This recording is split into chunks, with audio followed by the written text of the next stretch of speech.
Emma had always been a rational person. She didn't believe in ghosts. She didn't scare easily. So when she first saw the drawings, she dismissed them as a child's imagination. She shouldn't have, because by the time she took it seriously, it was already too late. It started on a Thursday evening. Emma was cleaning up her 6-year-old son Danny's room when she found a stack of papers under his bed. She smiled to herself. Another art phase. Last month, it was dinosaurs. The month before, spaceships. She picked up the first sheet and froze. The drawing was disturbing. A tall, thin figure, drawn in heavy black crayon, towering over a small stick figure child. The thing had long, jagged fingers and a head with no features, just 2 empty circles where eyes should be. It loomed over the child, its body stretched and warped like it didn't belong to this world. Emma frowned and flipped to the next drawing. It was the same figure, and the next one, and the next, page after page. The same shadowy thing standing near Danny, except something was wrong. With every new drawing, the figure was getting closer. A chill ran through her. She walked out into the living room, where Danny sat on the floor coloring. "Hey, buddy," she said, keeping her voice light. "I found your drawings." He barely looked up. "Oh, do you like them?" She hesitated. "Yeah, they're interesting. But, who is this?" Danny stopped coloring. For a moment, he didn't answer. Then, in a quiet voice, he said, "That's the Watcher." Emma swallowed. "And where did you see him?" Danny finally lifted his head. His small brown eyes met hers. And what he said next made her blood turn cold. "He stands in my doorway at night." Emma felt a creeping unease crawl up her spine. She forced a smile. "You mean in a dream?" Danny shook his head. "No, he's real, but he doesn't like when you look at him." Emma felt the hairs on her arms rise. She glanced down at the drawings again. The Watcher was now standing right behind Danny. She exhaled, shaking off the fear. It was just a phase. A kid's overactive imagination. That's what she told herself. But that night, she had a dream. She was in Danny's room. Everything was dark, shadowed, the air thick like a storm was about to break. She turned toward the doorway, and there, standing in the hall, was a figure. Tall, motionless, staring at her with 2 empty eyes. The moment she saw it, its head tilted sharply. Emma's breath caught in her throat.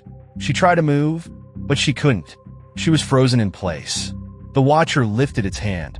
One long, spindly finger stretched toward her.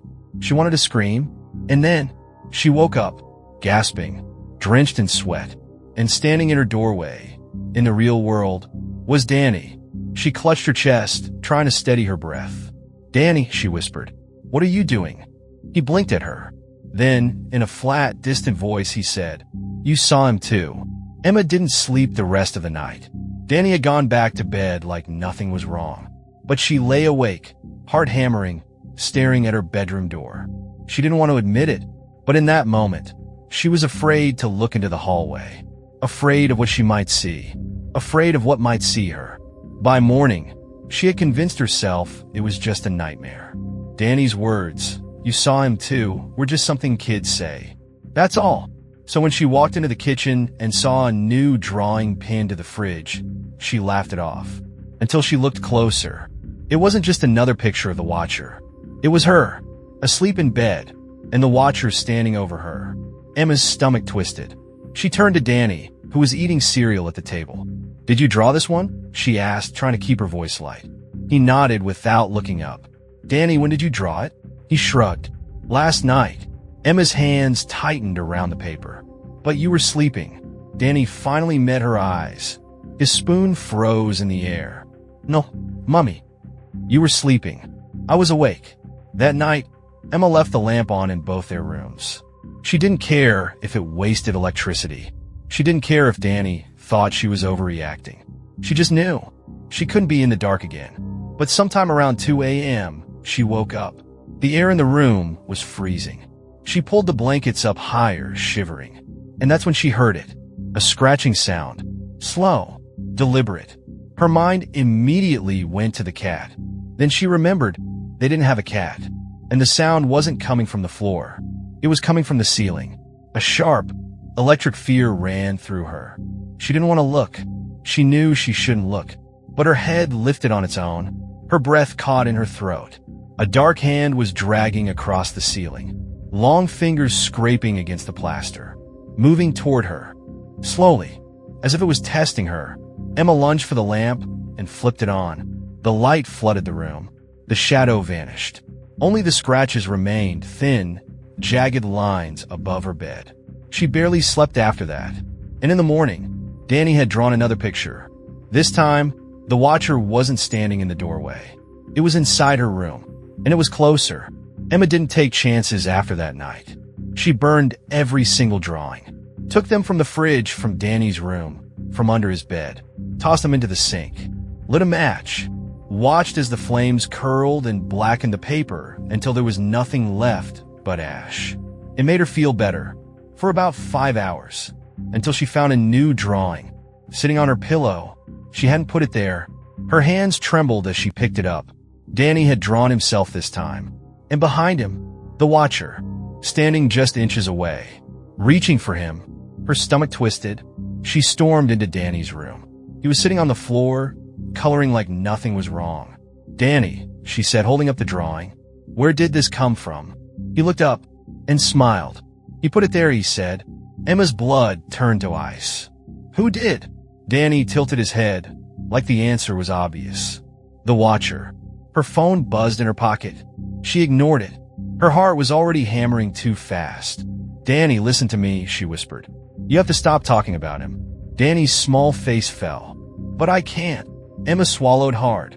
"Why not?" Danny blinked. "Because he's listening." Her phone buzzed again. A notification. She pulled it out, hands shaking. A new video file. She frowned. She hadn't recorded anything. Her fingers trembled as she tapped the screen. The video started playing. It was her house, filmed from the outside. The camera was low, near the bushes. Whoever was holding it was breathing heavily. Emma's throat went dry. She glanced at the window behind her. Nothing was there, but her gut screamed that something had been. She looked back at the screen. The video changed. The camera was no longer outside. It was inside her house, filming her son's bedroom door. Danny's voice murmured softly from inside, talking to someone. Emma's pulse thundered in her ears. In the video, the door creaked open. A shadow moved inside. The screen glitched. For a fraction of a second, a face appeared, twisted, unformed, not human. Then, the video cut out. Emma dropped the phone. Her whole body was shaking. She didn't want to look up, didn't want to turn toward Danny's bedroom door, because something in her gut already knew. The door was open, and something was standing there, watching, waiting for her to see it. Emma didn't move. Her breath hitched, chest tightening, but she refused to look at the door. If she looked, she would see it, and she knew, deep down, that was what it wanted. But then Danny's voice broke the silence. "Mommy," soft, sleepy, from behind her. Emma turned so fast she nearly tripped. Danny was standing in the hallway, rubbing his eyes. Her throat went dry.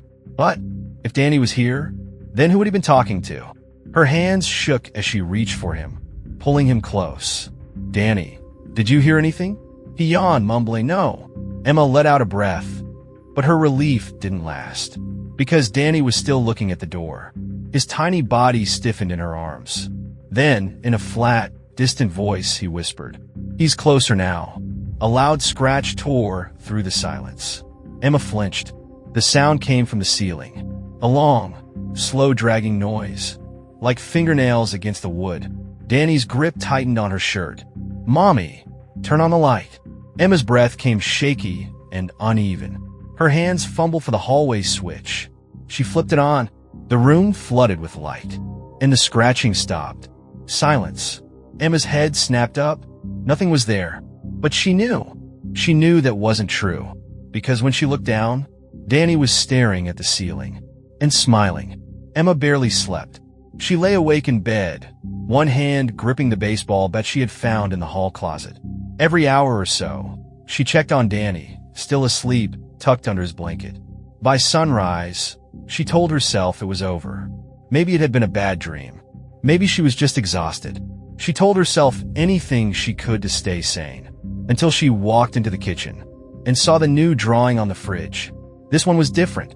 It wasn't just Danny in the picture, or the watcher standing behind him. No. This time, the drawing showed two people, Danny and her, and the watcher was standing between them.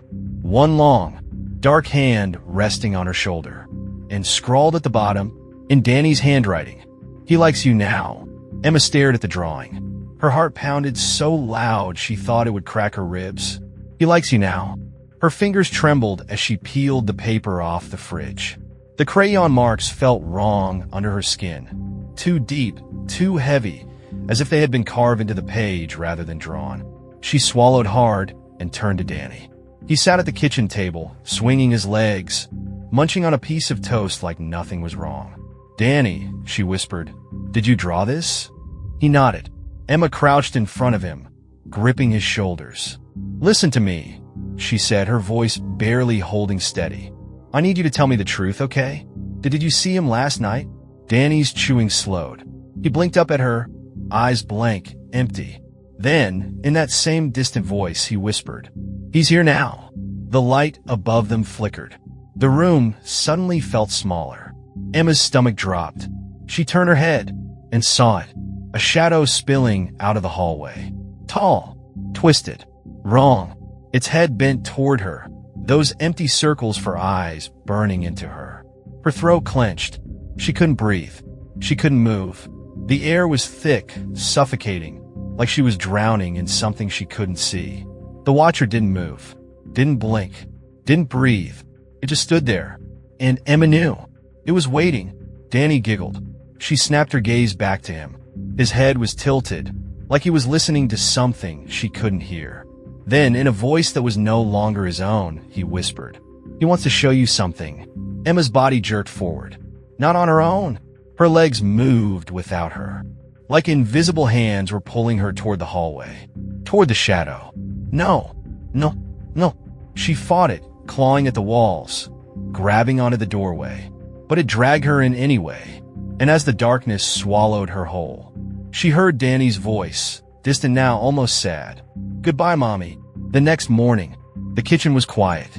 Danny sat at the table, alone, swinging his legs, eating his toast. Like always. Except now, there was a new drawing on the fridge.